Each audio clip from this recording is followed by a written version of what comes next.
So welcome everybody to our Climate Education English Teach Meets. It's just brilliant that you're all here, and I'm very excited that we've got a really fantastic lineup of speakers, and it's great that Ministry of Eco are hosting it for us, which is just brilliant.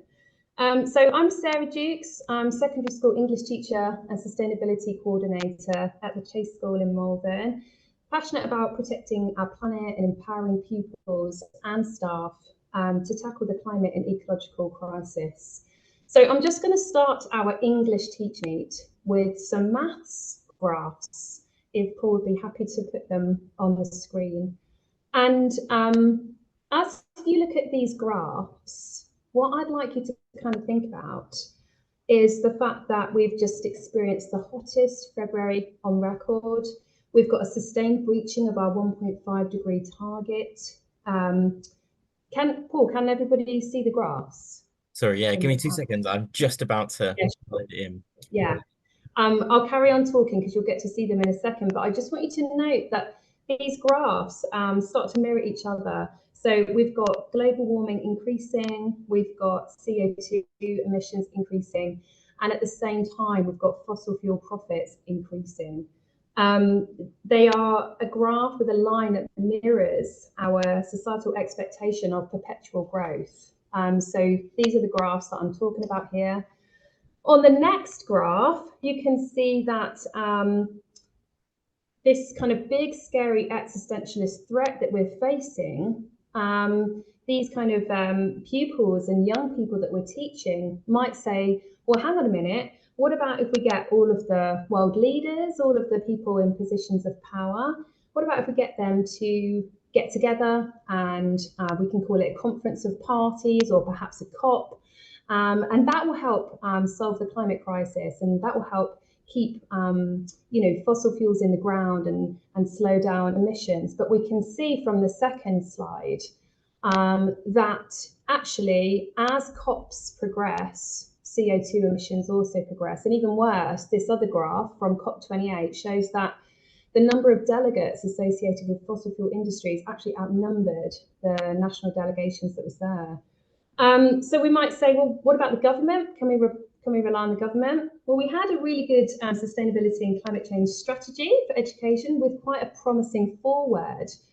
And yeah, on this next slide, you can see that the foreword talks about how pupils must be given hope. They must know the truth through knowledge-rich education.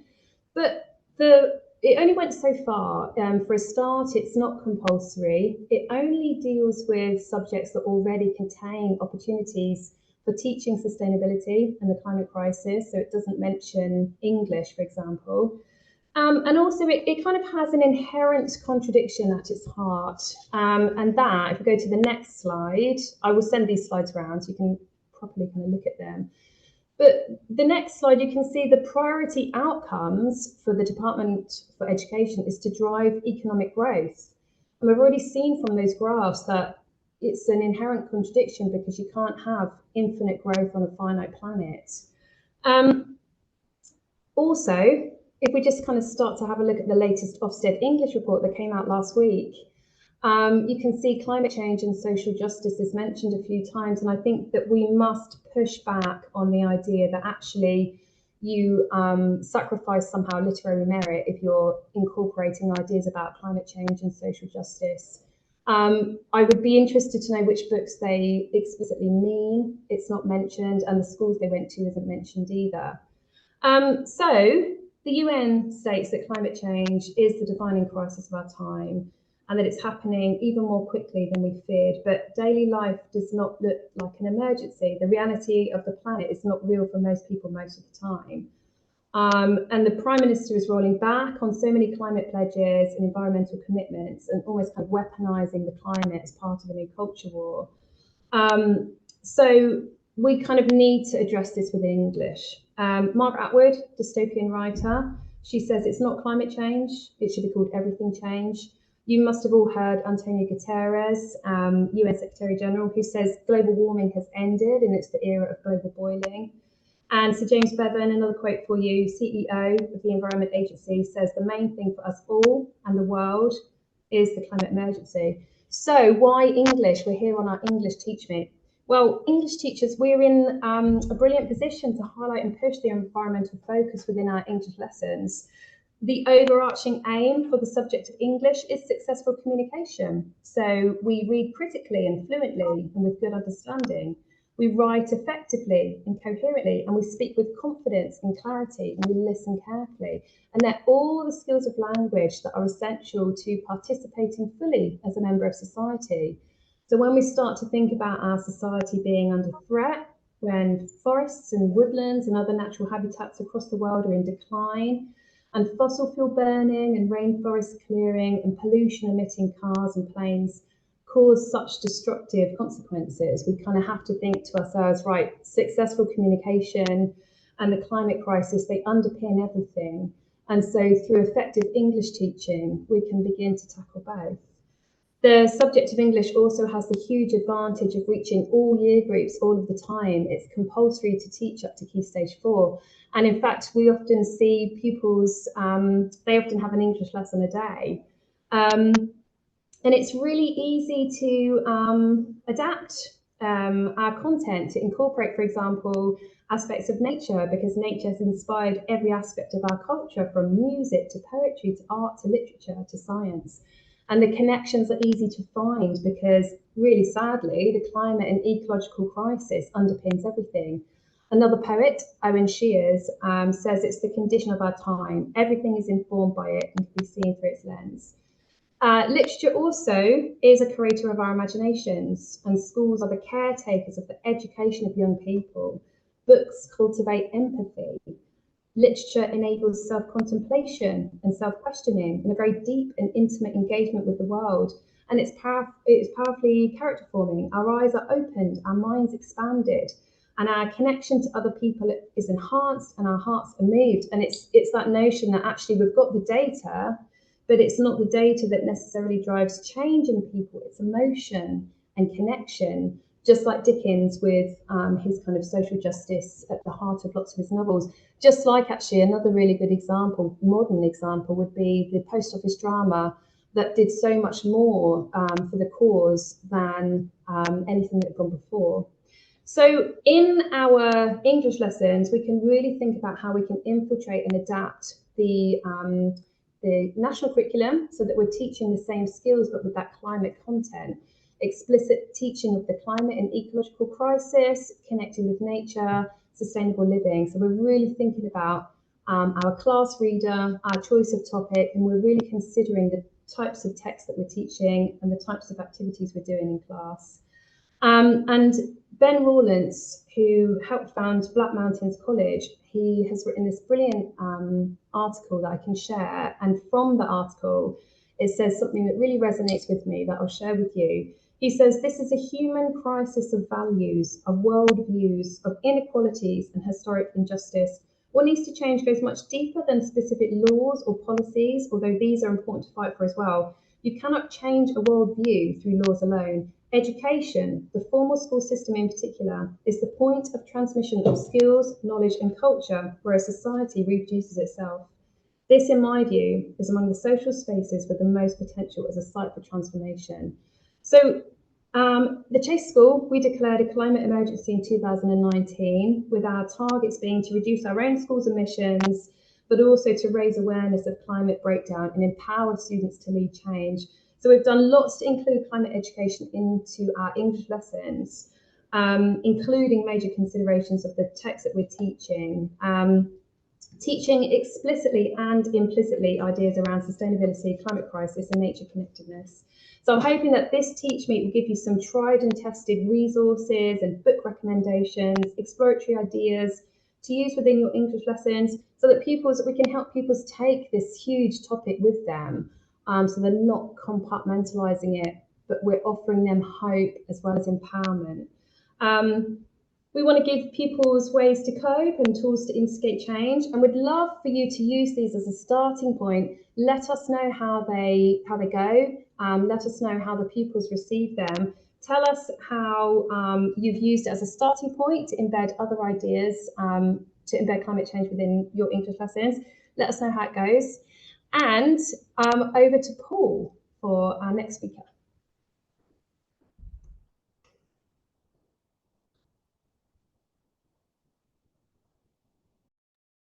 Hello.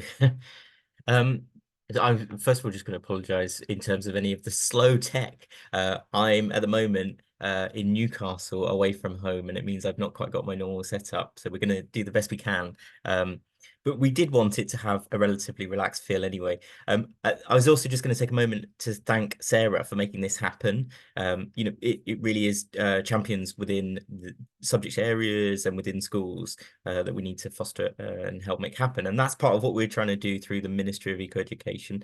So we're a charity, and our role is to help support schools to embed sustainability and integrate it into their existing curriculum as kind of urgently and quickly so as soon as possible. And so saying, kind of referencing a lot of what Sarah said in the sense of, you could think about it as subverting the curriculum. We all have a moral obligation, and I'm imagining many of us on this call understand that, and that's part of what we feel is our responsibility as a teacher, as a human being within society. Very much everyone's responsibility. So what we're trying to do as a charity is help support that, partly through events like this. We are really keen to host more of these and help facilitate these sorts of things. We this morning hosted an in-person event in Newcastle with the University of Newcastle. So we're doing those things in person, but also we want to create more of these opportunities in different subjects. So if you're sat there thinking, oh, there's someone in my school who is a champion within maths or something, please do nudge them to get in contact with me and help make that happen. The other thing I just mentioned then is that one of the biggest ways that we're helping make this happen is through a website that pulls together all of the best teaching resources and opportunities that exist across hundreds of environmental organizations. And what we've done is weave them together into a series of lessons based around big questions. They're big societal broad questions. In terms of literacy, we have then embedded literacy within each of those series of lessons, and teachers and academics and all sorts of people have suggested books that then form a basis for each of those series. And it might be that the teacher uses them explicitly in lessons where they're then read, or it might be that they're just simply as a reference tool for teachers themselves, and they help build knowledge or an understanding within a certain area. So there's lots of different ways that we've integrated into what we've created as well. I'm going to hand over now, and I just wanted, we got our next speaker. I need to change my view. I'm going to hand over to Mystaya from Teach the Future. Is that possible? Hello. Yep. Can you Hello. all hear me? I'll just double check that. Everyone can hear me? Yeah, we can hear you. Okay. I apologize in advance if you can hear background noise. I'm on the school bus, so it's it's going to be a bit crazy. But yeah, thank you for having me. So yeah, I'm Mystaya, and I'm from an organisation called Teach the Future. We're a movement led entirely by students under 26, and we're campaigning for better climate education. So including like green skills in the curriculum, embedding it in like sustainability issues with the national curriculum, and also like retrofitting education buildings for net zero targets. So that's kind of our targets. We do quite a lot of things. We've gotten like a climate education bill into Labour's draft policy, which was really exciting. And we've also got a general election plan, which has been kind of focusing on getting young people sort of engaging with their political candidates around climate change, climate education, getting people opening up the conversation really, because sometimes it feels like people just aren't talking about the importance of climate education, and there's something that we'd really love to see in the DFA strategy a lot more. So yeah, one of the things that we do as a campaign is something called Curriculum for a Changing Climate. And this is sort of where we got together around 40 subject specialists and looked like at this whole range of school subjects and looked at how they could be altered to be like incorporating sustainability, be more transdisciplinary, more cross-disciplinary. And it uses like a track changes methodology. So we were looking at like making the changes and making it visible where the change was done. So we were editing the current national curriculum. So it's really just applicable to England. So if people aren't in England, then they might not feel like this is quite as relevant. But sort of looking at current curriculum, seeing okay, how can it be altered? in a way that's like not. This isn't something that, you know, as a campaign we see as like the final aim, but it's something that we think is a good interim measure for sort of giving teachers and DB insight into what climate education could look like. And it's been really great to see some teachers like Sarah using the resources in their own teaching. That's been really, really great to see. And so currently we've got the Key Stage 3 and GCSE track changes out in the world for everyone to look at. We will be launching the primary Key Stage 1 and 2 on Tuesday. So that's not tomorrow, but the week Tuesday.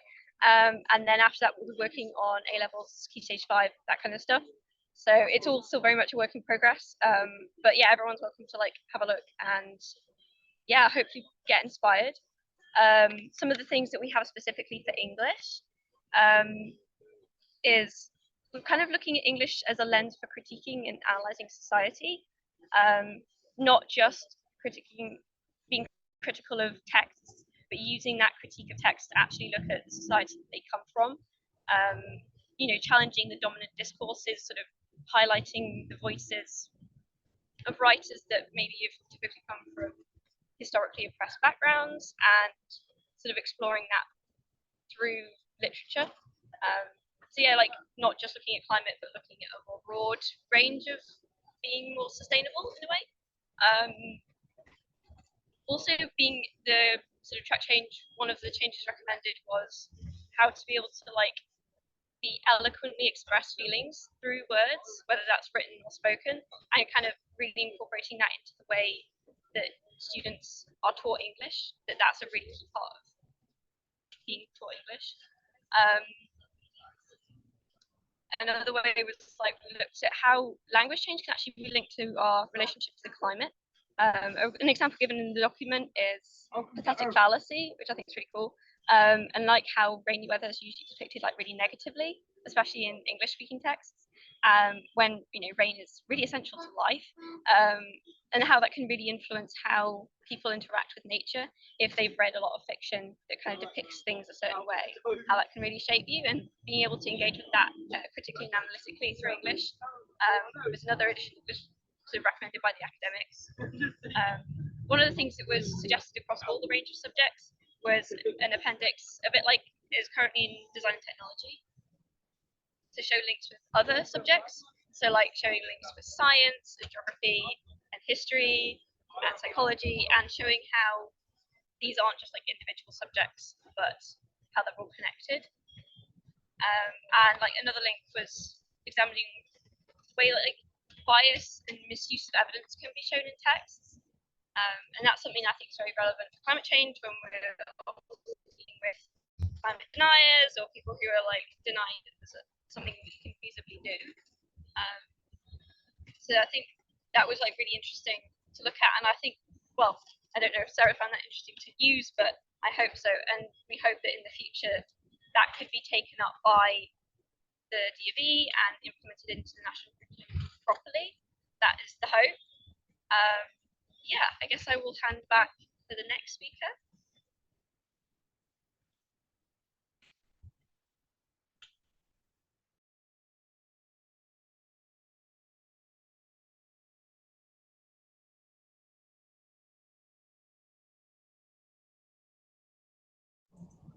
That was really interesting. Thank you so much. Thank you for joining us on the bus as well. That's great.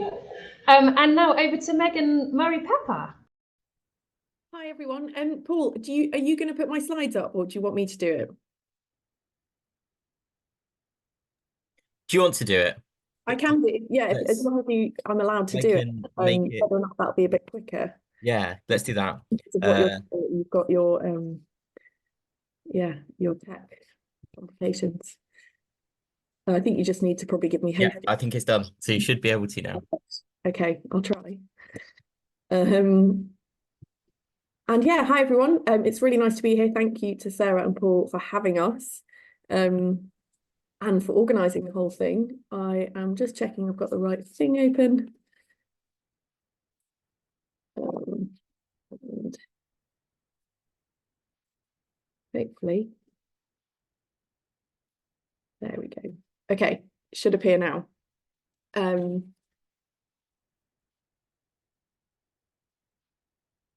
Okay, so yeah, my name's Megan. I have been an English teacher for about 10 years in schools in London and Oxford, and then I've recently gone a bit rogue and sort of freelance, and I'm working on a range of sort of climate education and English projects, quite a lot of them focused on sort of teacher professional development.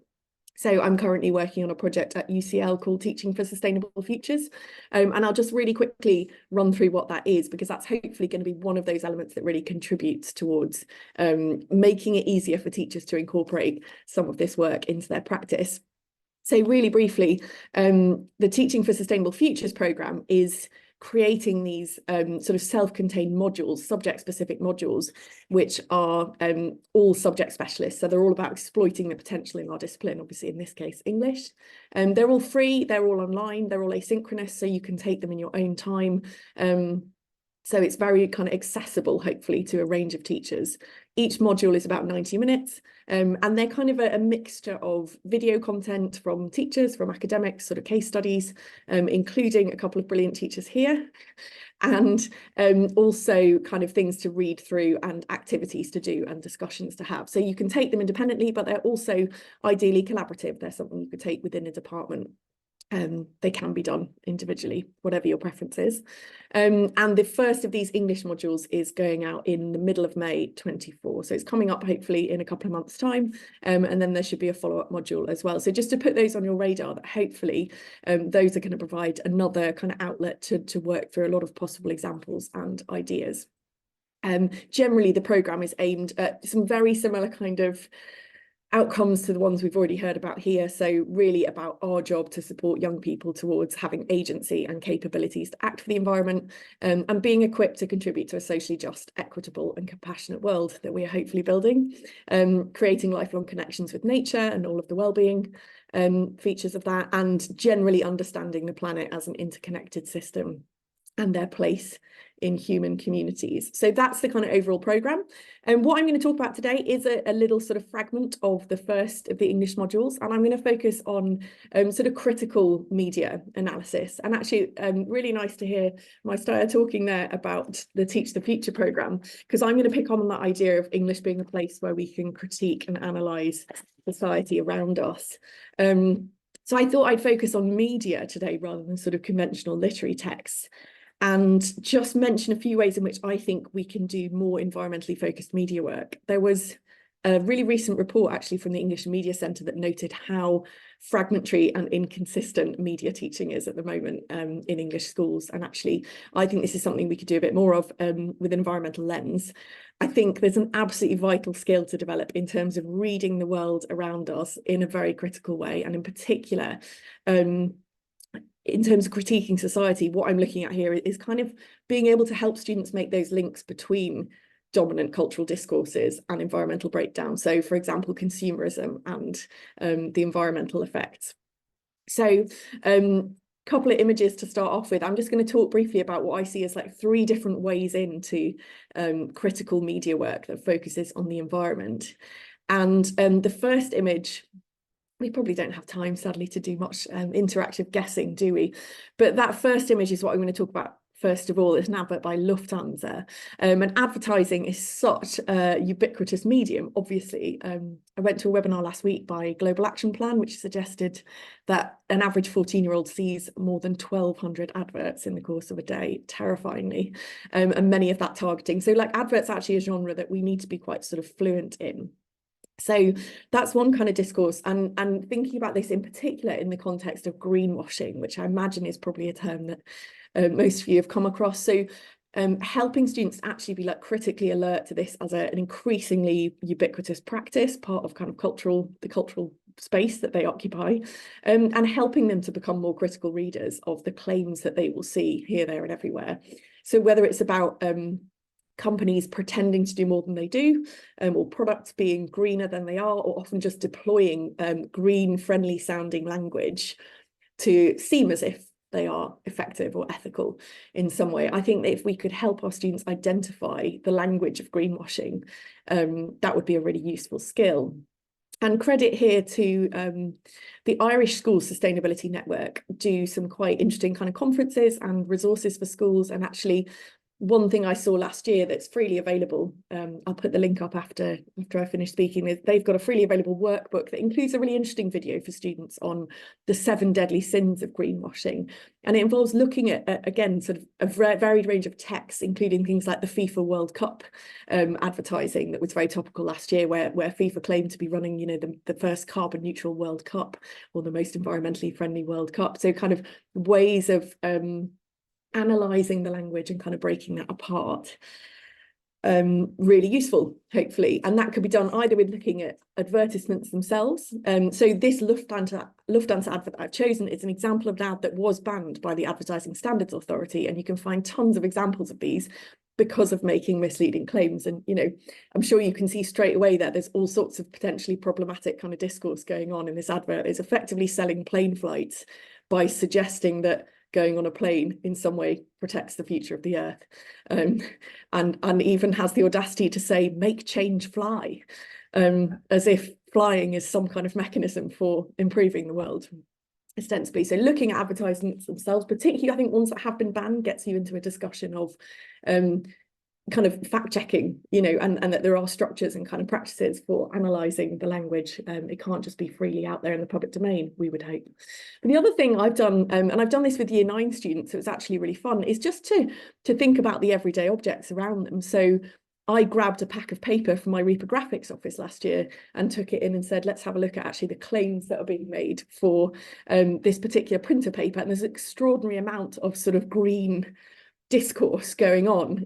You can see the image there, someone like cradling some soil in their hands, and just even asking them to bring in things they found at home or everyday examples of what is effectively kind of green advertising or green discourse in the things they encounter around them, was really quite entertaining in many ways.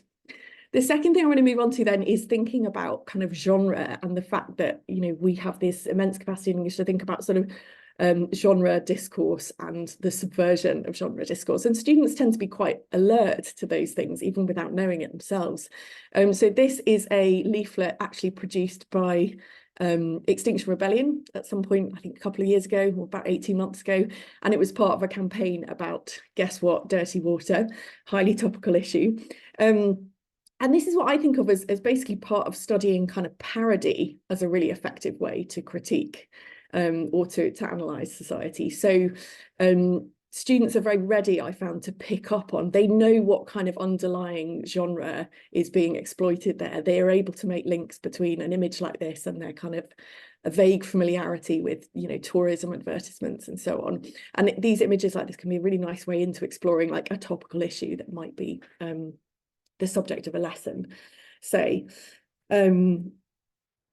So, you know, thinking about how does this leaflet engage, how does it use familiar things and subvert them and kind of challenge them and so on.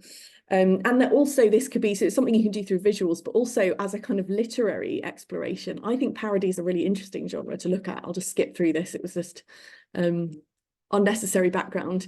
But for example, looking at a really classic poem like Ozymandias, and then a brilliant sort of spoof spin-off that appeared on the Tube, again through kind of activist work a couple of years ago, but basically a sort of parodic fragmentary spin-off called Ozymandias.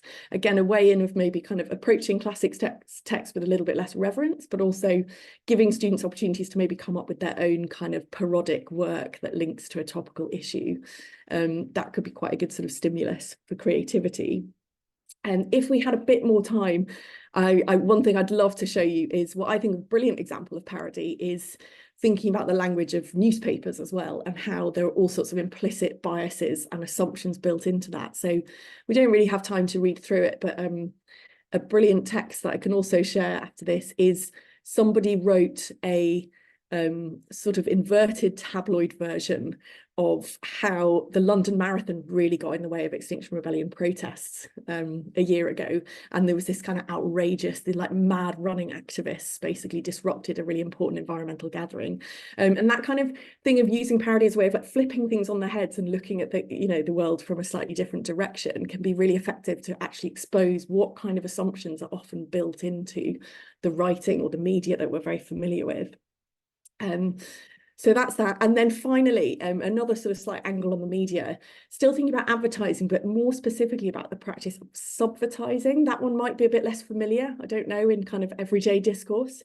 But another portmanteau, subvertising, basically is all about subverting advertising. So again, taking a kind of familiar genre and sort of flipping it on its head.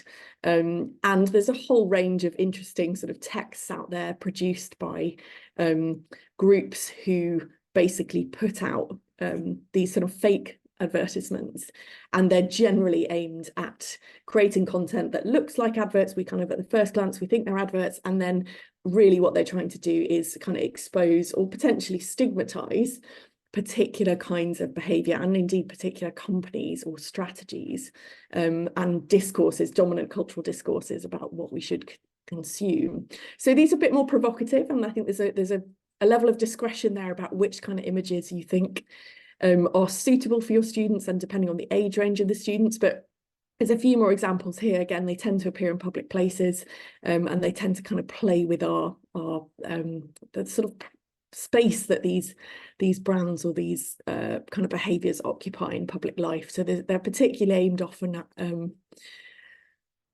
big companies. They're particularly aimed at activities like flying. Some of them are punchier than others.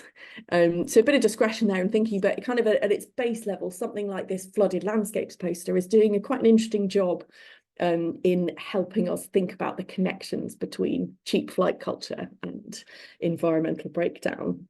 So a bit up to you whether you want to do that. You know, I've done this with Year 9 students. They've really enjoyed coming up with their own sort of fake advertisements and their own kind of parodic spoof adverts, but you might even do it with older students as well, and kind of media students, and think a little bit more about the sort of theoretical framing of countercultural discourses like subvertising as one example. So there's more there. There's obviously much more there to look at in terms of how they are framed in cultural theory and so on. So I suppose generally thinking here about the fact that it's something to be a bit careful of. You know, I'm not suggesting we go out there and we're just demonizing particular brands in the classroom, but really focusing on these kind of ways in as mechanisms to develop a real kind of acute critical literacy and reading skills. We all consume media, we all consume products, and becoming so sort of really active and kind of critical consumers rather than passive consumers seems to me just a really fundamental thing that we need to help students develop. And I should definitely stop talking there. So I'll put a couple of links in the chat now, and thank you, and move on to the next one. That's great. Thanks so much. So I'm definitely going to be doing some reporting with my Year 10s tomorrow. And over to Sarah Sharp, who's joined us from America. Thank you. Hi, okay, I'm now going to do the classic. Let me just try and share my screen. Okay.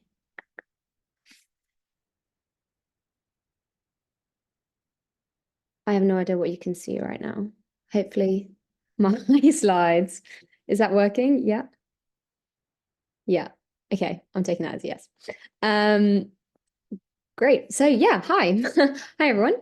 Thanks so much for having me. Can you see anything? Yeah. Can anyone else see a full slide? Can you just see? I've got it now. Oh yeah, it's right, Sarah. Is it working? Is it still working now when I change? I'm trying to look at two screens at once. Does it stay working? Yes. Great. Okay, cool. Thanks for having me today. This has been really interesting so far. I'm so excited to hear what else we're going to be discussing. My name is Sarah, as the other Sarah said, and I'm a current PhD student at the University of Cambridge, and I'm an associate fellow at the Centre for Climate Change and Sustainability Education at UCL. And my academic research is looking at the pedagogic potential of storytelling with young people in environmental education. But before going into research, I was an English and drama teacher and I'm also a practicing theatre maker and co-founder of the environmental arts organisation One Step Theatre. So kind of a mixed creative Englishy background that's led into research. But today I am here to talk about the research project I collaborated on as education consultant called Atmospheric Theatre, an open air performance of the environment. I'm hoping, okay, I've got like multiple screens open, so I'm really hoping that you can still see the full slides. Please someone unmute and say if it's all gone wrong. Go with it, Sarah. It's working. Don't it's worry. working, great, Yeah, okay. Wonderful. This was a Arts and Humanities Research Council funded project that explored how open air drama might help raise awareness of air quality and atmospheric conditions. So here's a little like bio about the project. Even though we take in around 250 million litres of air across the course of our lifetime, its presence is easily overlooked, even when urban and domestic pollution means that the breaths we take to survive might simultaneously be poisoning us. For scientific, technological, and medical responses to the threat of air pollution to be most effective, this situation urgently needs to change. Through this project, we aim to undo the invisibility of air, illuminating our pressing need to pay more attention to this life-giving element. And this project was led by Dr. Chloe Preedy, who's a senior lecturer in Shakespeare and Renaissance literature, and Dr. Evelyn O'Malley, who's a senior lecturer in drama at the University of Exeter. So the goals of this project it was focused mainly on the plays of William Shakespeare, which are often performed at open air venues. I'm sure you've seen them across summers advertised at National Trusts, local parks, all that sort of thing. And through our initial desk-based research, we looked at questions of air quality, airy spaces, and airy characters within many of the Shakespeare plays, including, A Midsummer Night's Dream, Macbeth, Romeo and Juliet, a whole range. These activities were, of course, the desk-based research, but we also did video interviews with open-air theatre directors and performers discussing their experience of performing in plays of Shakespeare and other dramatists as well, outdoors. We created a location map of some of the UK venues that have hosted open-air performances in the past, and we also created a database of theatre companies who perform mostly or exclusively outdoors. And we did some detailed case studies of a range of selected companies as well.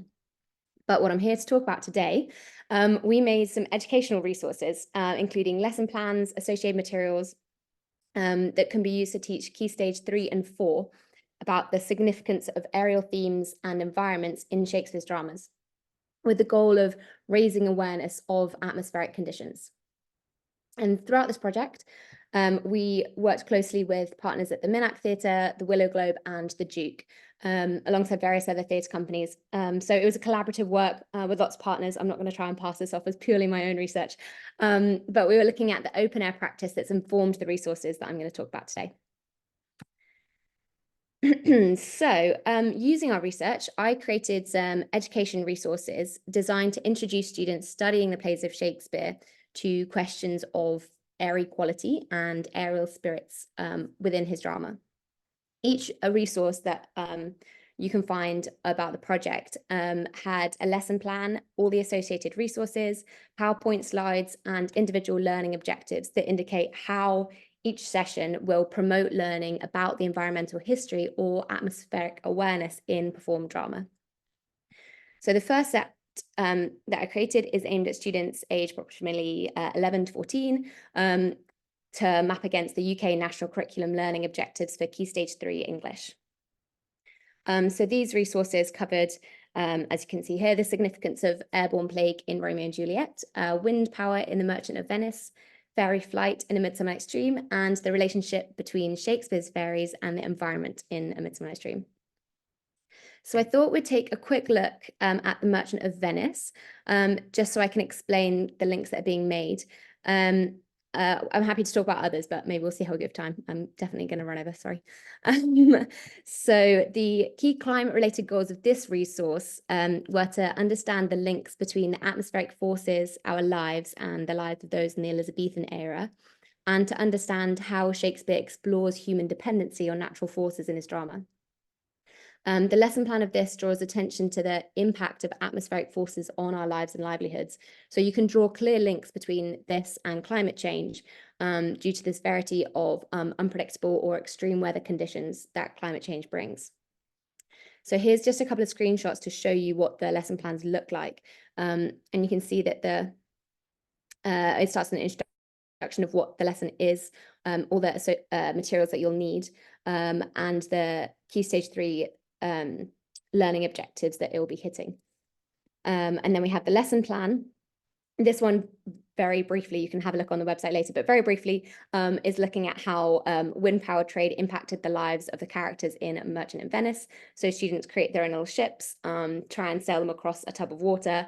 Invariably will go wrong, and then create little scenes in the style of a Merchant of Venice, explaining what happened to their ship, the fate of their ship, and then they can map this against Act 1, Scene 1 of the Merchant of Venice, and do a creative writing piece kind of reflecting on the human relationships with weather conditions. And the pack also includes all the resources you need, so all the instructions there, and also the scenes that are discussed. Okay, we're going to whiz through. Just looking at the time. So we also made some resources for student aged 14-16 or Key Stage 4, covering the significance of air pollution in Macbeth, ghosts and polluted air in Hamlet, and storms in The Tempest and Pericles. So let's take a very speedy look at Macbeth. The goals of this one were to understand the historical context of air pollution in Shakespeare's England, apply the knowledge of this historical context to an analysis of Macbeth, and appreciate how this context relates to modern performances and modern society and our air pollution now. So this resource drew mainly on the symbolism and attitudes towards the environment, with, again, clear links to be drawn to climate change if you can consider the contemporary staging. So here's just a little example from this one. So we've got one of the activities here, which is taking the key themes of Macbeth, and using them to consider the atmospheric symbolism as described by the characters, which you can see here on the right, the quotes that they talk about, and an explanation of how that links through to climate change. So this resource 3 is the completed one, and then at the end is also like the printout that you give to students. So yes, I think that's probably all we have time for, but please do look at the website for further information, and you can access all the resources. I'm pretty sure they're also on TES still. So yeah, the aim of looking at Shakespeare through this lens is not always to directly talk about climate change, but to encourage an awareness of the significance of atmospheric conditions and what the symbolism and assumptions around these themes can communicate about our relationships with the environment, which luckily Shakespeare does all the time in his dramas. So a great resource to use this. And I'm going to stop it there. Thank you very much. Thanks so much, Sarah. Over to you, Gabriel. Right, let's just set up the screen share. So can you now see the PowerPoint? Yeah, okay. So my name is Gabriel Roberts. I'm Head of Environmental Sustainability at Highgate School. I'm also an English teacher, and I also have an academic background in intellectual history. So for me, it's very natural to read literary texts from the past as sources that tell us about what life was like in the past. And one of the big differences about life in the past was that people often lived in much closer contact with nature. And I've often put these things together in my English teaching, and I'm going to use the time I've got available to talk about how one might do that. And the particular thing I want to pay attention to is historical wildlife populations. And this was something I published an essay about in the Times Literary Supplement at the beginning of last year, and some of the material I'm going to talk about draws on that article. So basically, in the past, wildlife populations on the whole tended to be larger. The increase of human populations over the last few thousand years, an increase of particularly livestock farming, but agriculture as well, has led to the replacement of wildlife with human biomass and livestock biomass. There are lots of exceptions to that overall picture. Things like invasive species have done very well out of humanity, and long-term changes in biomass and wildlife populations are extremely difficult to measure. But broadly speaking, I think the picture I've just described is an accurate one. Now, if I go to the next slide, there's some more detailed information here.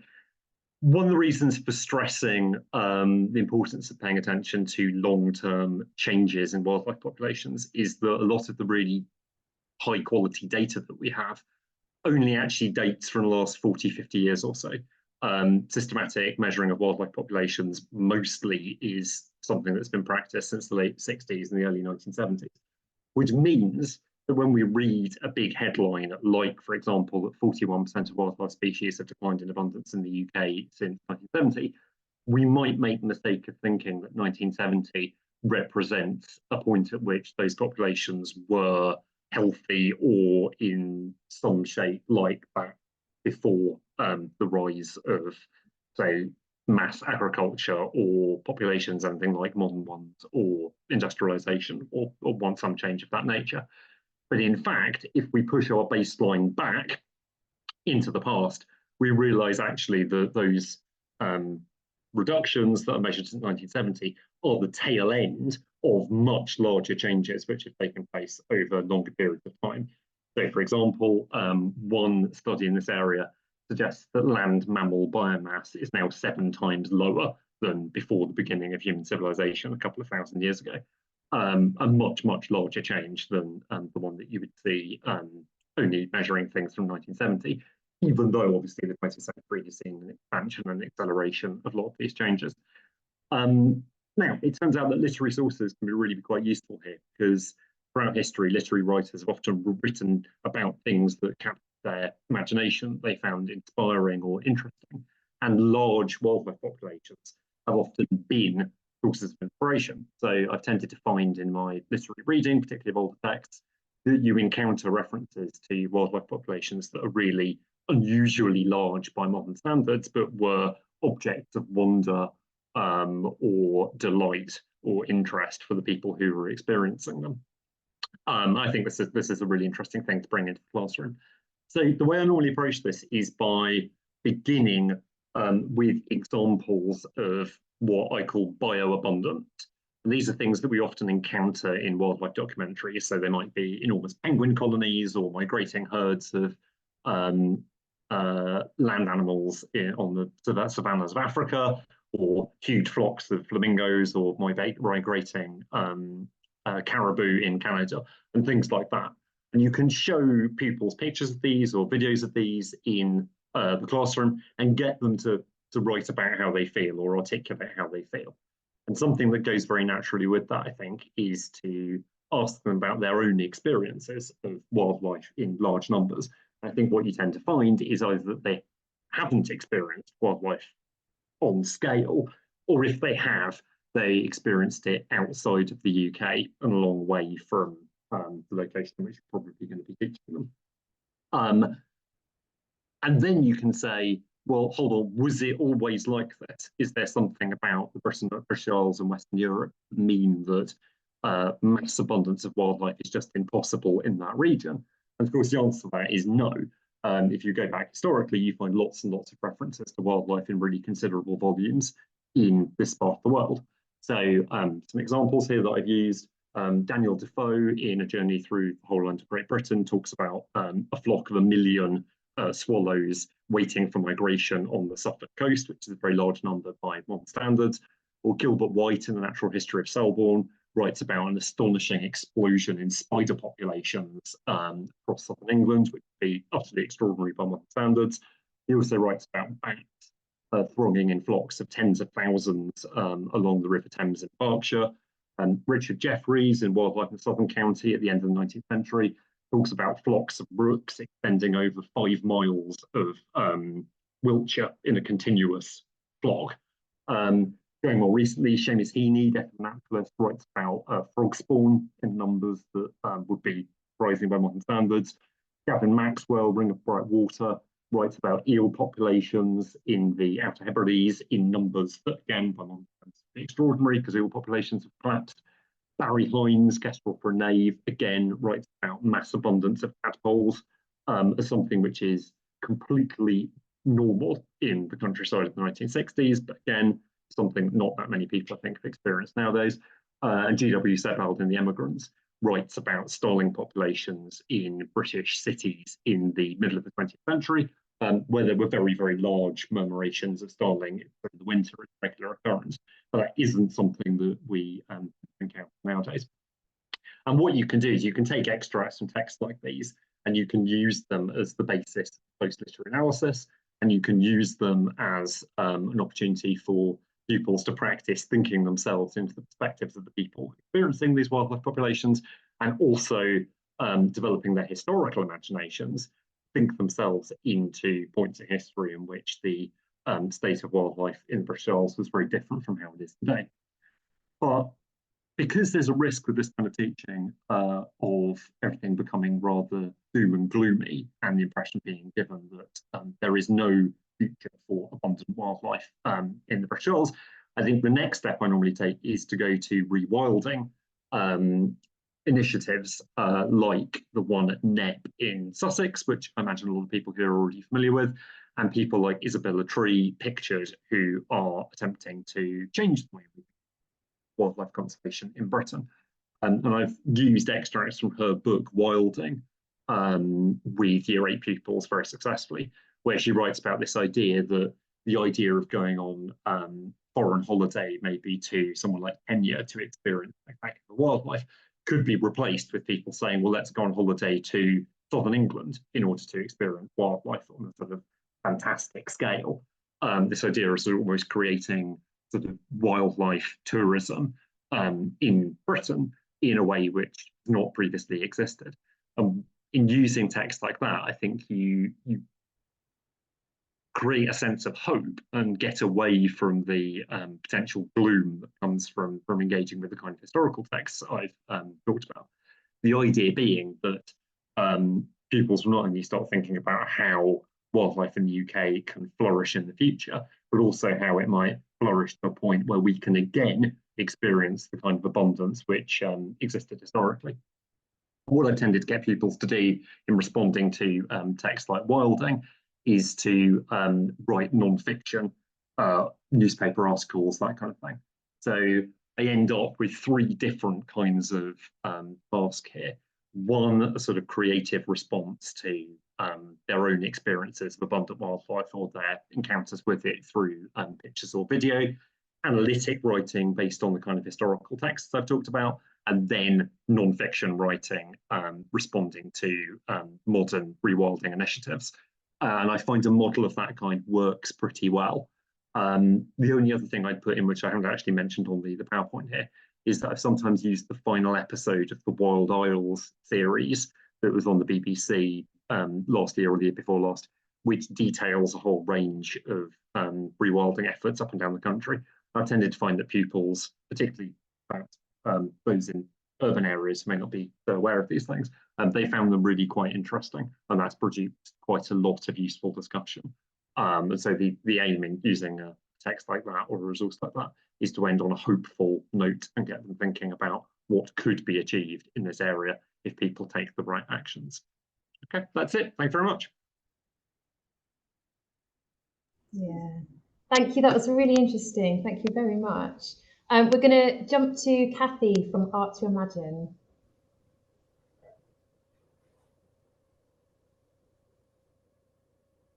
Hello, everybody.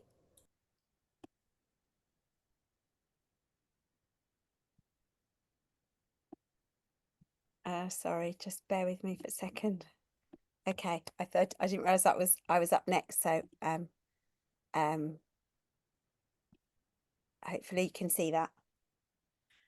Okay, so hello, I'm Cathy from Art to Imagine a Better Future. Did somebody just need to jump in because they need to leave? Have I got that right? Cathy, that was you, wasn't it? It was the other Catherine in the room. It was I. If that's possible. I'll come out. I'm coming out. Go ahead. Go ahead. Sorry. Cathy. Thank you so much. Yeah, sorry, I really appreciate going now so I can get away quite soon. Yeah, my name's Cathy Heinemeyer. I'm a lecturer in theatre at York St John University. Before that, for a long time, I was a community artist and storyteller. And I'm also a researcher in ecological justice. I've worked in a lot of schools on ecological education, ecological justice questions. And in this project, Suitcase Stories, which I've just pasted the main webpage link to in the chat, a team of us, an interdisciplinary team at York St John of geographers and theatre practitioners, wanted to develop an approach that would help teachers overcome some of the obstacles to teaching about climate adaptation, because it doesn't figure highly enough in the curriculum. I think there's a few really clear reasons. It's, sounds like gloom and doom. It sounds like giving up. To some people, it also can be politically controversial because it brings up questions around justice and reparations that increasingly with, government crackdowns really on partisan teaching in schools, people feel uncomfortable around. And it also, people feel they need a lot of technical knowledge to talk about climate adaptation. But actually what we realized is that in a lot of schools, especially schools where you've got a big diaspora community, you've got a diverse population, there's a lot of knowledge in the room, in young people's own lives and their family connections about what climate adaptation looks like. And so we developed the Suitcase Stories project. And if you click on the link there, you can see some of the young people involved. We worked at a school in West Yorkshire, Batley Girls High, with a multi-age group cohort of 25 young women aged 11 to 17. They all stayed with us till the end of the project, even though it was after school. And what we were doing was we were researching stories of how communities adapt to climate change around the world, and the idea of learning from the climate front lines. What can we in the UK learn from those who are already 10 or 20 years ahead of us in terms of coping with the worst effects of climate change? And how is there a kind of robustness in that? It needn't be doom and gloomy, because actually coping with bad stuff is something that communities have done since the dawn of time. And there's something actually quite reassuring about the practicality of it and the kind of ingenuity of it. And we emphasize stories that had other benefits, as well as helping people adapt to climate change, that offered people opportunities, or that improved equality in communities, or that gave a role to women or to young people. So we shared these all through the form of storytelling. Young people then researched their own stories, and they prepared. We also linked up with young people in Nigeria through video link, so they could hear how climate adaptation is happening in Nigeria. They heard their stories. We linked them up with a climate journalist from the amazing Mothers of Invention podcast. If you haven't listened to Mothers of Invention, do. It's absolutely full of practical climate solutions, all packed up in like inspiring stories, true stories. So we linked them with her, and then they researched their own stories, and they prepared performances that could pack into suitcases. So all the props would pack into suitcases. I've still got one of them here beside my desk, one of the suitcases. And these performances, they then performed at community events like iftars, like in assemblies.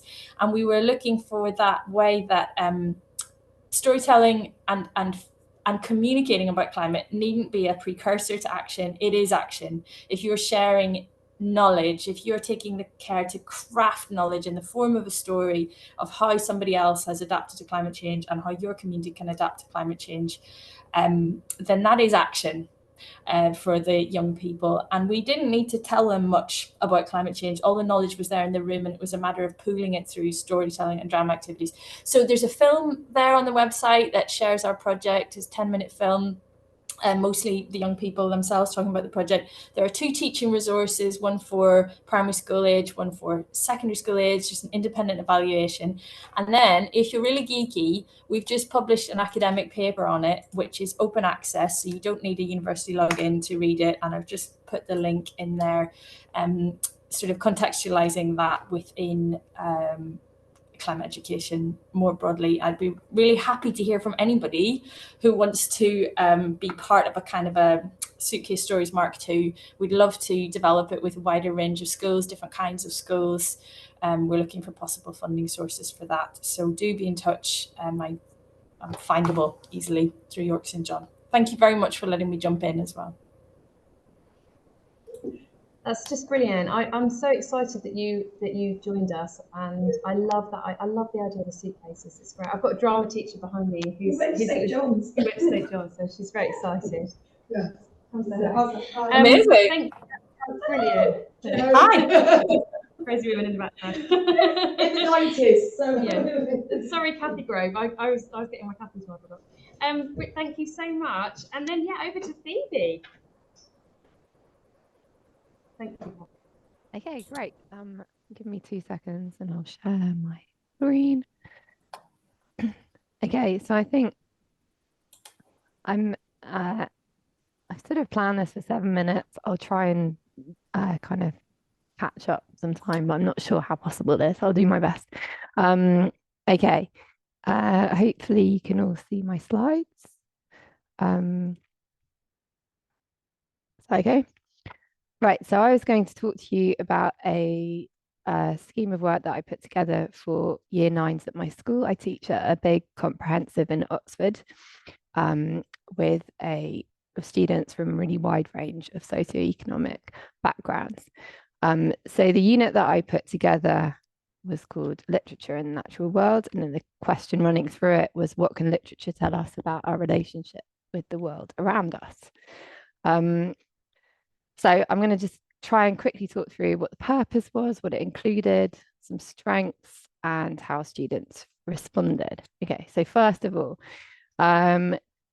I was interested in the theory of knowledge unit in the IB. I've never taught the IB, but I was just sort of looking through it for a tutor group and came across this question, which is from philosophers Kluck-Cohn and Strudbeck, and they were using it for, it was one of 5 questions to help compare societies. And I decided to make this the backbone of our kind of inquiry into what literature could tell them. And it was helpful because, first of all, it introduced the idea that our attitudes are cultural, and that there's more than one way to look at the world around us. And they were immediately quite interested in this idea, and we kind of unpacked what mastery was, what submission is, what those 3 things are. And the other thing, the other purpose of the scheme of work was to replace a poetry unit, which was looking at the Romantics. And that was because, you know, although there were some good things about the kind of unit that went before it, actually, I felt that we ended up often with students with a really kind of simplistic idea of what the Romantics stood for. And they were kind of thought about as lovers of nature and kind of critics of industrial revolution in a really simplified way. And I wanted to kind of help them think a bit more broadly about that and give more context to the Romantics. Okay, I'm racing through. Hopefully I'm not gabbling. So what did the scheme of work include? Okay, it was a bit of a romp. So I always feel a bit sheepish about doing this, but actually, and some of my colleagues prefer just sticking to one text, but I like having something thematic with a variety of text types. So we started with Virgil's Bucolics, or a very short extract from one of them, looking at the idea of a golden age and the idea of humans perhaps having been in harmony with the world, and then that maybe being lost. And then we looked at an extract from Sapiens to kind of extend that idea with an evolutionary perspective about hunter-gatherers. And then we jumped quite a massive jump forwards and started exploring ideas that are really pertinent to the things that we study at GCSE. So the ideas about kind of landed gentry and social status and hierarchy, looking at Trollope. And then we looked at Turgenev, and we found out about serfdom, which is something that I found that most students had never heard of before. We used Andrea Wolff to get some more context for Romantics, looked at some Rousseau, and then we kind of went into much more classic studies of poetry before going on to texts that were kind of looking at a period that wasn't that much further forward in the future from when Wordsworth and Coleridge were writing, but actually were written from a post-colonial perspective. And the unit included lots of questions. So here's a kind of example of some of the inquiry questions that they answered throughout their lessons, which lasted a term, I probably should have said. Okay, right, so what were the strengths of the unit? So I tried this with a particularly class with some what we refer to as characters, so some really challenging year 9 students. And then that was last year, and this year all the year 9s in my school have studied it. And one of the things that we found, and I found, was that it was really kind of inclusive and provocative. It was kind of very philosophical, and actually that was really useful for including students who can be quite challenging with their behavior, and kind of engaging them and harnessing their kind of desire to make their opinions heard. It was also inclusive because I used lots of, it was very visual. So we started off by looking at art and thinking about some of the attitudes towards nature that conveyed, and looking at the ideas of kind of mastery and harmony and submission through paintings.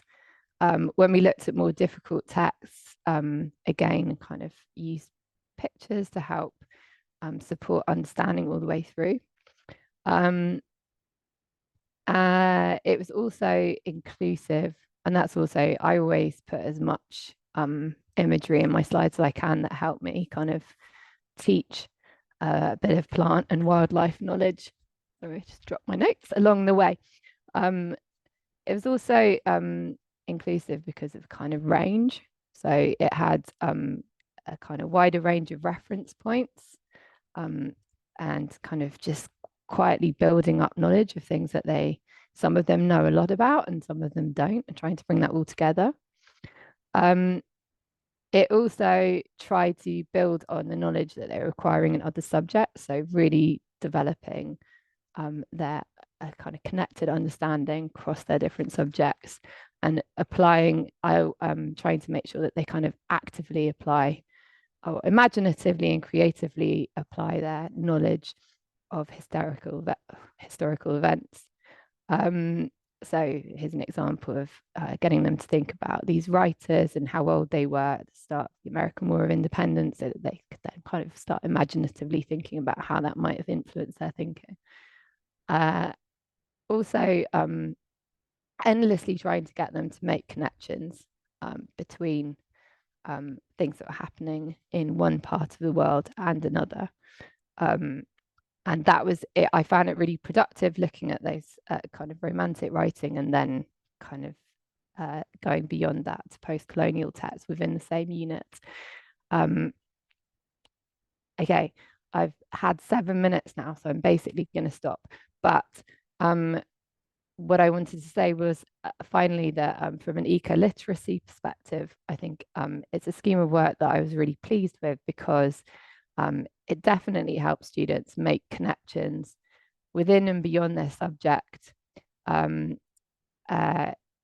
It was a unit that I think helped them to go beyond a single human-centered perspective, and it developed their understanding of connections between environment and social justice, and helped them to think in systems. And in terms of their own responses, they generally were really engaged by it. They loved ideas about kind of utopias. They really liked engaging with different media. The rich texts in there were really good for guided analysis, and it tied in with other schemes of work they looked at.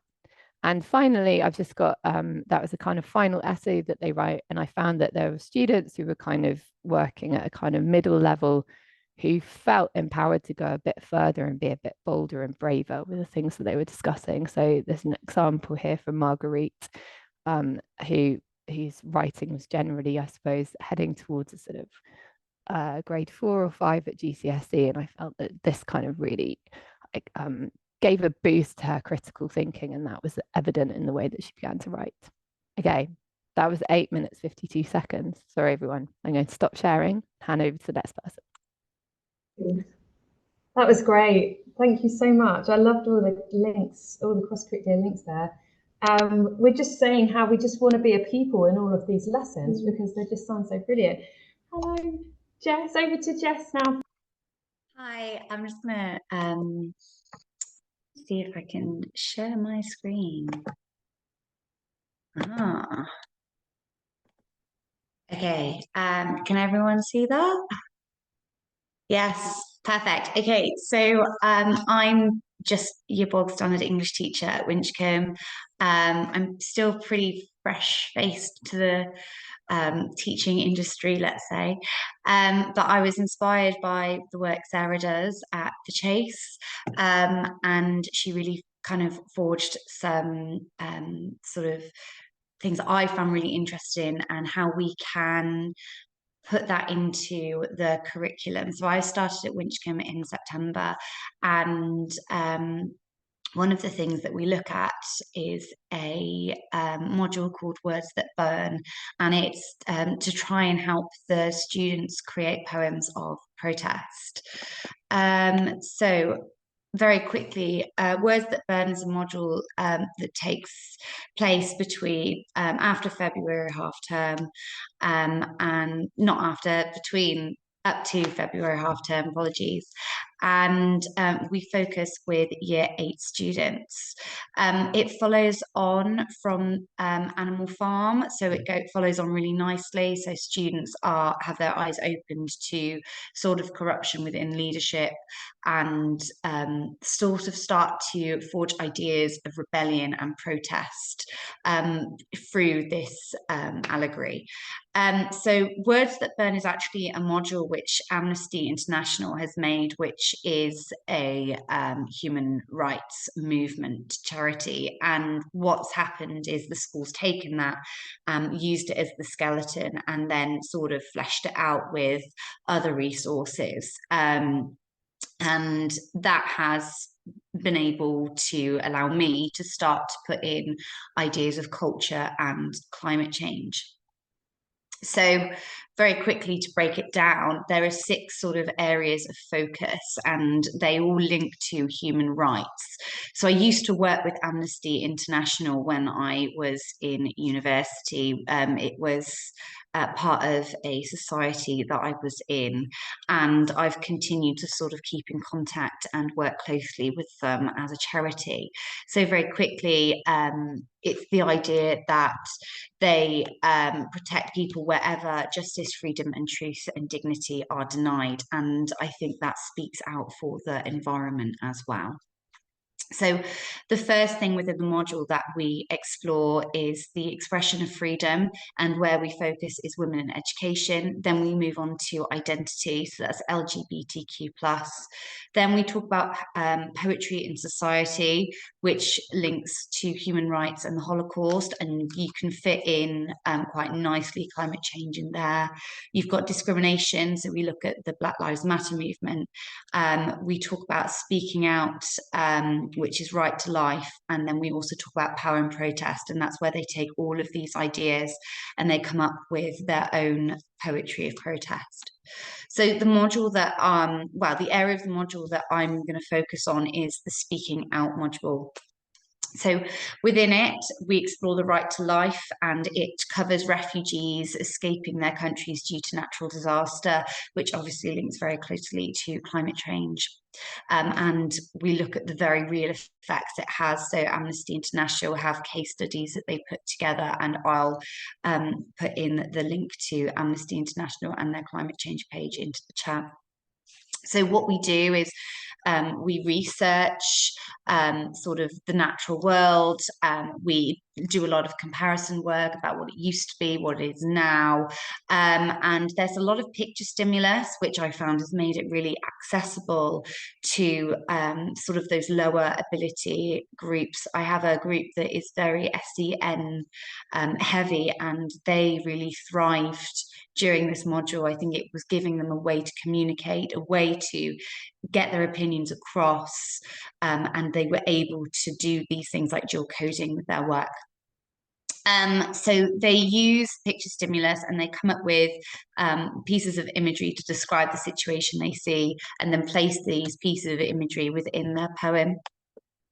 So these are some of the pictures that we share. I think one thing in common with every single picture is the colour, which all of the students would pick up straight away. The one that they actually focused on the most was this one. And I think it spoke to them as a year group because they recognised that as themselves or a younger sibling. So a lot of them ended up drawing upon that one and trying to understand what it actually might be like to lose everything you have because of a natural disaster. Now, I don't want us to think about it as all doom and gloom. So something that I do want to give them is this idea that there is hope. It's not all going to be brown and dull and the world's going to end. I want them to understand that there is something that can be done and that everyone does have a place. So something that I went to over the summer holidays was an outdoor classroom. It was actually designed for young children, but I was there as an observer. I did get involved a little bit. I felt a bit embarrassed at the time, but it was really interesting. So it's inspired by a poet called Felix Dennis, and he started the Heart of England Foundation. And what they do is they take young children out to the Heart of England, which is a charity that was started by this poet. And it's a significant amount of land which is dedicated to planting natural trees to England. And what they did is they took mirrors out and they placed it on the trees, and it was almost personifying the tree. What can you see through that mirror? And then it was the idea of you would place it one side facing the forest, and then the other side you were facing sort of a very busy road and industry. And it was comparing both of those, using that sensory imagery and being able to take students outside was really interesting. We're very lucky where we are in Winchcombe. We have a lot of sort of natural sort of things around us. But it was able to explore this poetic form and imagery for a more physical and practical way, despite the weather being absolutely awful at the time. It was really interesting to see how we can take the classroom more and more outside. So that was something we did. And we also looked at, I built myself a house of wood by Felix Dennis, and it was talking about replanting trees. So this is a little bit, you can do the walk.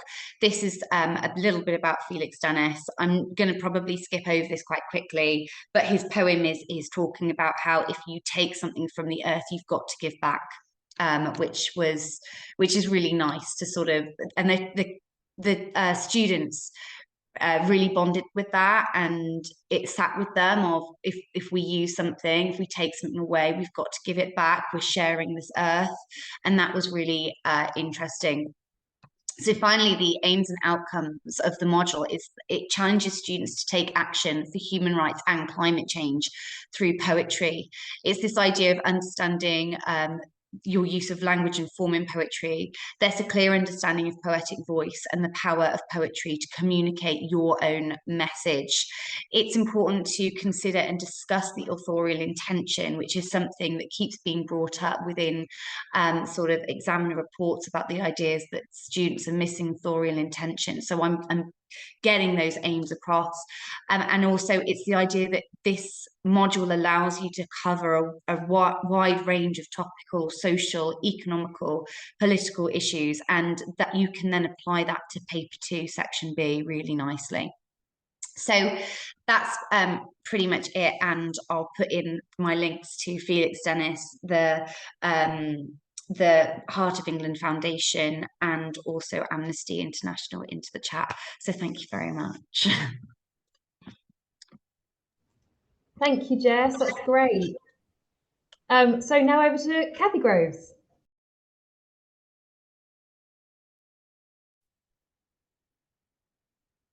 Hi, everybody. Can you see my screen? Hold on, I've lost it. Apologies.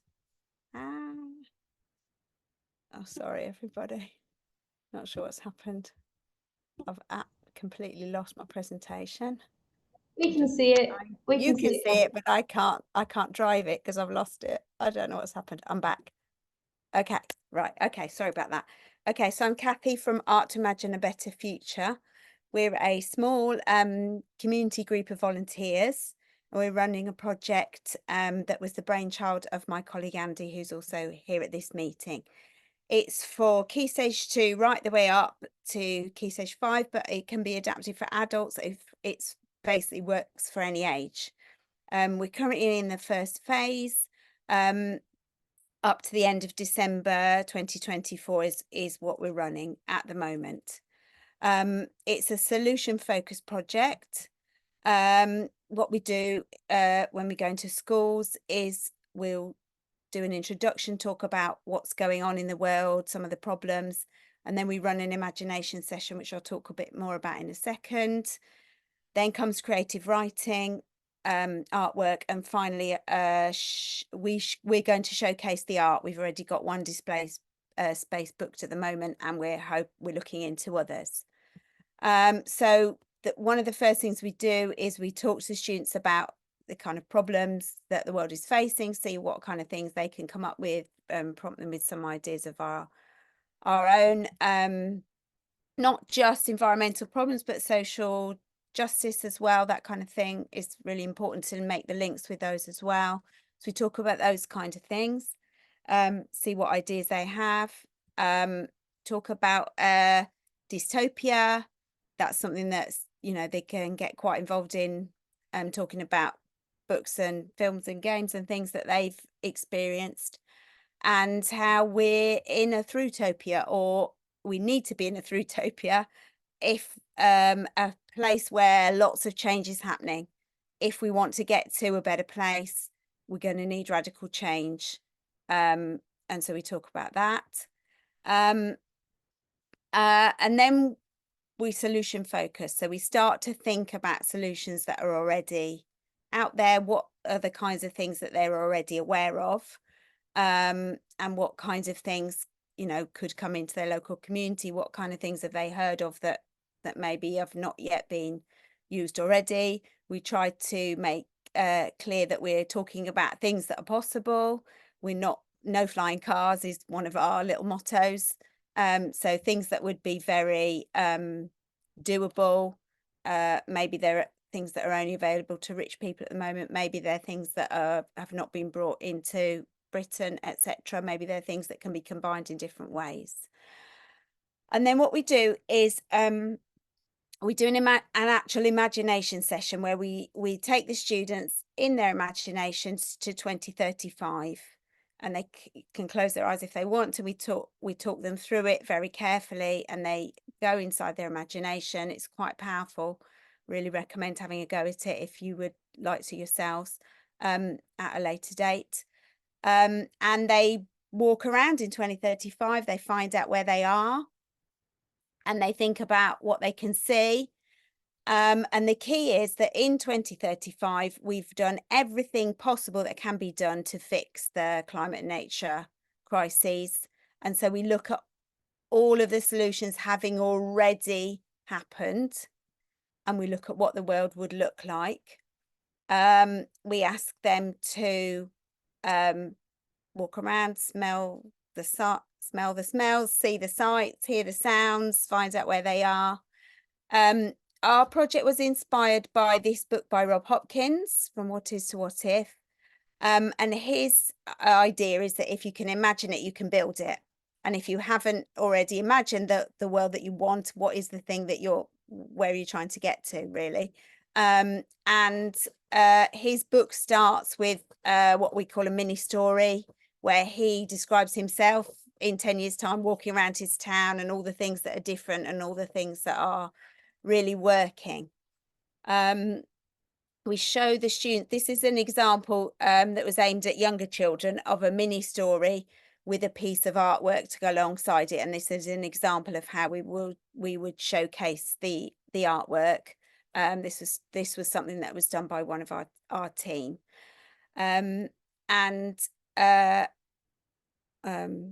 Basically, we then say to the students, okay, we're going to get in our time machine, we're going to go there, and we do an imagination session where they disappear into their imagination for a few minutes. When they come back, we talk about it, and then we do creative writing. here in 2035, and we stress to them that they need to do the writing in the present tense, as in I'm there right now. Here in 2035, I can see. Here in 2035, everything is, or everybody has, or all the houses are, or whatever it is that they've come up with. It's very flexible because it can be done in groups, or it can be done individually. It can be done then and there in the session, in the workshop that we're doing, or students can go away and do it at home, etc. And then once that's been done, whether it's on the spot there or not, we then ask people to come up with a piece of art, which can be anything. That can be photograph, sculpture, collage, anything, in order to join in. We're a local group currently doing this project within Herefordshire and Worcestershire, but it can be done by anybody, nationwide, because all the resources are on our website to join in with this. We've got a video explaining the project.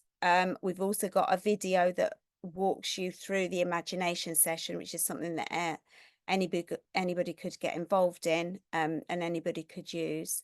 And we can also support people if they want to do it from afar. We can't travel vast distances to do our workshop in schools, but if you're too far away for us to travel to you, we could support you from afar to do this in school.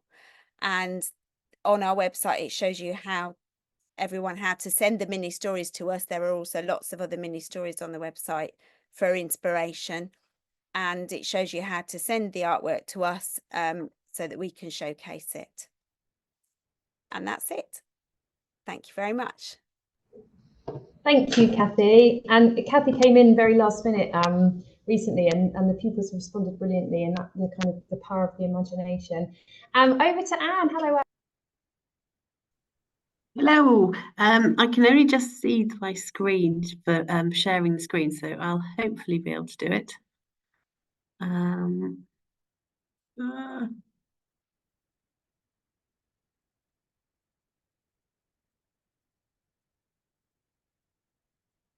Okay.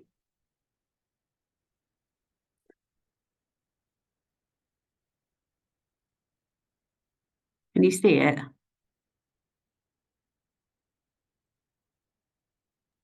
Yep. Yep, and I want to really put on the slideshow, but I can really see it.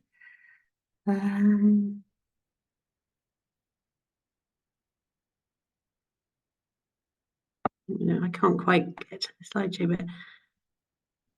But can you all see this? Yeah, go with it, Anne. Good. Is it okay? All right. Okay, so I'll try and rush through because we're a little bit late and people want to be, going and cooking tea and things like that. So I'm from the University of the West of England in Bristol, and my colleague Sarah Robertson and I have been looking, we're from the English department, and so we're looking at how we can take our research about climate and literature into the classroom, really. Sarah's a specialist in contemporary American fiction, and I'm a specialist in children's and YA. Give you a bit of a lowdown. So really, I guess there's just 3 or 4 things that are the headlines, which is always nice at this time of night. And many of this has been covered already by so many fantastic presentations. Our main premise is that for people to care, we actually need stories, and I think everyone's probably on board with that on this meeting. I once went to a talk with Charlotte Williams, who is a social policy professor at Bangor and has headed up race and diversity in the curriculum for Wales. And she said, well, I wrote lots of academic papers, but before anyone really cared, I had to write a story. And I think that really ties in with climate as well. So that it's our job within the English department, schools, classrooms, stories, etc., to say this isn't just something for science and geography. This is something to catch everybody, and we all love a story, and that's what makes it count. And coming back to what Sarah said right at the beginning about how the post office scandal, nobody really bothered too much until there was a story about it that everyone shared. Next thing, and then the second one here is children and young adults in particular. We all know about climate anxiety. I kind of prefer climate concern. But what tends to differentiate children's and YA from adult literature, particularly on climate, is hope. And again, I think that has very much been kind of headlined here, particularly with Jessica, actually, who talked about wanting to have things that were hopeful as well. So in order to and to give the young readers the sense that it's worth doing things, there needs to be hope within those texts, otherwise it's just too dreary.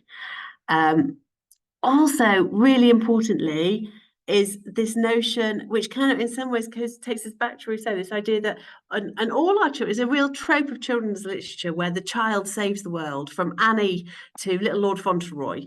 The child, we're used to the children, to Heidi, we're used to the child saving the world. And climate fiction, we need to be aware of how some climate fiction can do that, and to call that out with it. I'm not saying you need to burn the books that do it, but just to have discussions about that in your classrooms, about whether that is fair. And I suspect your young people in your classrooms will be quite engaged about that.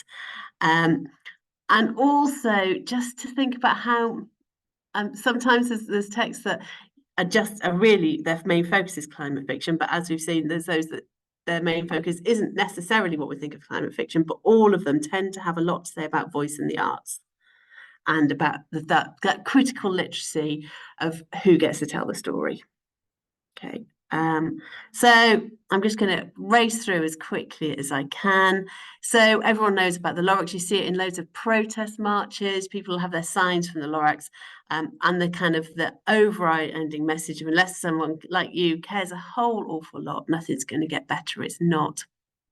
But there's also the sense here that this kind of text puts all that responsibility onto one child. That one child has to go and sow that seed. And that actually, this isn't fair. That this kids can save the world. There is hope in that, but there's also putting all our old responsibility onto it. And so to watch out for texts that do that and kind of call them out, because they are everywhere. It's not just the Lorax. I know this is predominantly secondary school, but just for us, this is an absolutely beautiful book where Jonas gets saved in the storm by a whale, and then he goes out to find his lovely whale. It's absolutely beautiful. Find the lovely whale, only to find the whale feels poorly. He goes, as the story goes, into the whale's tummy. And so it's a picture book, and once he gets into the whale's tummy, he notices all the plastic bags and clears them all out, and off he goes. It's not necessarily scientifically very accurate, but we don't necessarily mind about that. But there is, again, the sense perhaps that you could, I know you're doing secondary, but to start with something like this and to say, well, actually, how much of our literature does this? How much of our literature sticks with this one child savior of saving the world on their own? And again, calling that out a little bit, or just discussing that. Lots of critics say about eco-pedagogy, they're saying that our literature should inspire some kind of change. Okay, so you'll also find these kind of books with kind of messages in terms of what you can do. So much stuff out there. We can make sure it has been called the Greta Thunberg effect, that then the publishers are publishing lots and lots, and it's so difficult to know what's good, and how much time you have to do it. So this is kind of, if there's anyone here for like more primary, although of course there's crossover, just a selection of different texts, just in case you had too much money this month, and the same for secondary. Again, some of these dystopian, but not all of them. And I'm speaking to the converted really here. I'm really aware of this kind of sense that, again, for the next generation to care and to discuss hopes and fears, we need stories. And this sense that stories are so well placed to raise empathy and to raise this sense of environmental imagination. Okay, about it could be one of the most powerful things that we have in terms of inspiring change. I want you to draw your attention to this book, because this book can be used, I think, from anywhere in Key Stage 2 all the way up. I haven't found an adult that hasn't liked this book yet. As you can see, it won the Kate Greenaway medal, and it's a really it's beautiful. So lots of people have been talking about how art inspires and how art can be used really effectively in the classroom. this is very much about how animals and humans live together or not, as the case can be. The sense of where animals are in the urban, sometimes where the humans don't expect the animals to be in the urban, as if we've kind of taken it all for ourselves. And there's so many deep conversations that we can have about the interaction, and coming back again to capitalism and how flawed it is, really, as you can read. I think you'll get the slides anyway, so you can kind of look at them in a little bit more depth.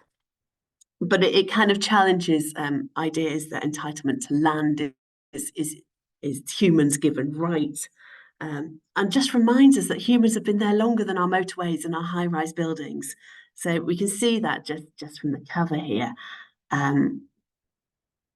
But also, again, those images of inside and outside, urban nature, etc. There's this about the rhino. There's a real mix of different texts. There's poetry, there's short stories, the stuff that you'd be able to do very quickly in your classrooms. But it comes back to, again, those critical literacy kind of discussions that Megan talked about. Who speaks, who's silenced, whose story is it?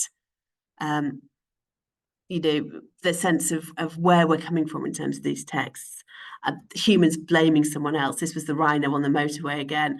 They all blew their horns. And you can see in the image, you can just see it, the beauty of the rhinoceros, and then the kind of the robotics, almost the kind of mass of industry with just the cars. You can't see the people inside, etc. They shooed off this rhino, but how could we have known it was the last one? The lack of culpability here. Similarly, there's lots of examples of this, but again, humans take the beautiful orca from the sea. Again, you can see how short this is and how powerful it is, but we take it out there to display, and then we don't know what we've done. Again, so it's really hard hitting, but really, really effective. I'm going to skip through some of these. This is probably stuff these are texts that I wanted to bring attention to because they're key, probably year 6, year 7 kind of texts. But you wouldn't necessarily pick them out just for being about climate, but they have really interesting things to say about climate. Shark Call is wonderful. If anyone just wants to read a good book. Set in Papua New Guinea. It's really about grief and friendship, but actually there's lots about neo-colonialism in terms of what tourism does to Papua New Guinea, in terms of what's happened in terms of the mine, how it's been mined. You can see here. The place is silent apart from the noises of the bird. The machinery left here to die makes it like a graveyard. There's a lot we can do with that.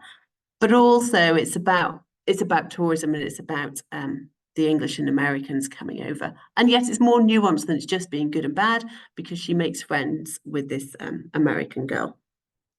So there's a sense of them taking the sand. And then by the end, the sense that new hotels are coming, whatever. So, like I say, it's one that you could pick up and use, even if that wasn't the kind of main focus. I'm going to skip through these ones again, just other examples of that late key stage 2 that you might use. This one's certainly going into teenage, but again, it kind of draws attention, interestingly, to the sense of there's often a test in these kind of dystopian climate fictions where only certain people are allowed to get through.